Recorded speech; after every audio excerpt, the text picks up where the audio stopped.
Po ang ating Kinder Wagon Half, fit for 6 months old, both seat, ayan, okay, up to 3 years old. It depends pa rin po yan sa laki, timbang ng baby po ninyo, kung kakayanin po siya ng 4 to 5 years old.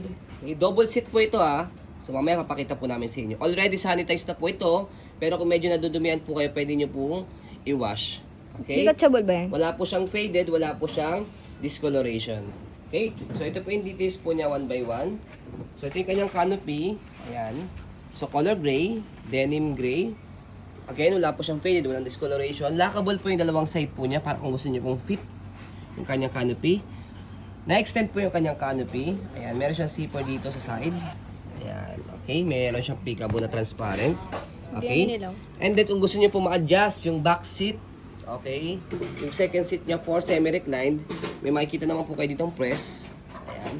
And then pull down po niyo. And then meron siyang peekaboo. Okay. Ayan, transparent din siya. Kita niyo po yung both baby sa harapan. Okay. And then next natin sa harapan, okay, fold natin muna yung harapang canopy. Ayan. Ito po yung kanyang front seat. Ayan. So na-adjust po yung kanyang upuan, leg rest. Press natin dalawang side. Pag gusto niyo pong nakaupo, ayan, okay. Pag nakahiga, angat nyo lang po yan. And then, na-adjust po dito. Ito, press nyo po yan, left and right. Tapos, pull nyo po, backward. Ayan. Semi-reclined. Okay, kaya fit for po siya for 6 months. Sa belt lock niya, wala siyang putol. Ayan. Kompleto po yan with the harness pad. Ayan, yung harness pad niya. Kompleto. Okay. So, dito may stain lang sa part na to. Pero again, sabi ko nga po sa inyo, na sanitize na po ito, pwede nyo po siyang i-wash na lang po ulit. Ayan. Ito may kanyang front handle. So, pe-press nyo lang po dito sa side pagka tatanggalin po ninyo, pag ilalagay nyo po si baby. Ayan. Kahit isa lang po itanggalin po ninyo. Ayan. Okay. So, next natin, yung kanyang kabilang seat. Okay. So, ito yung kabilang seat niya. By the way, sa pag-adjust po nito, sa pagbalik po niya sa pag-upo, angat nyo na po siyang ganyan. Okay. So, ito po yung kanyang next seat or second seat. Kompleto po yung kanyang belt lock. Wala po siyang putol. And then, complete din yung kanyang harness pad. Ayan. Okay. So, by the way, natatanggal po itong canopy. Kung gusto niyo pong wala siyang canopy, angat lang po ito. Ayan. Ayan. Kung malaki na yung si baby. And then, detach po dito. Ayan. Para kung sakaling malaki na po yung baby po ninyo, ayan, pwede po siya. Ayan. As you can see. Okay. Pati yung natanggal yun? Kahit hindi po kambal, kahit magkasunuran, or kahit medyo malayong age, around 1 year old, and 2 years old, 1 year old, 3 years old, 1 year old, 4 years old, 1 year old, 5 years old, as long as kaya pa po ng inyong baby po dito sa Kinder Wagon. Okay? Depende kasi yan sa sa laki ng mga babies niya. May pitit, may mataba. Ang lagay po niyan, ang 1 year old dito, and then 2 years old, 3 years old, 4 years old, and so on, hanggat kaya ng baby po ninyo dito.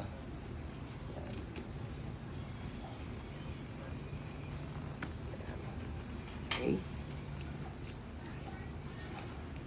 And then, next natin, yung kanyang harapan, na gulong. Okay na okay siya. Yan, hindi siya pudpod. Footrest, tapakan po ng paa. Okay? So, body frame sa right side. Black na black po siya.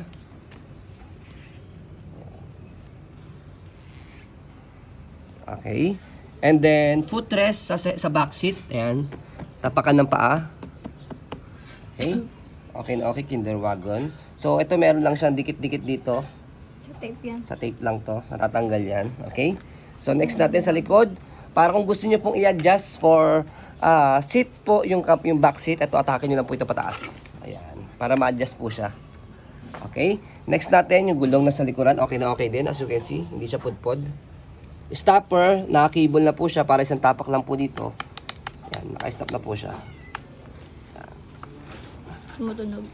Make it sure na nakalapat po ng lock na maayos. Saka parang hindi siya maputol. Yan, hindi siya masira. Okay. Next natin, yung basket niya. As you can see, malaki yung basket niya. Ayan. Okay. And then, yung kabilang side, ayan. Original po yan. As you can see, Kinder Wagon Half. Ayan. Meron siyang manufacturing date dito, 2019. Okay.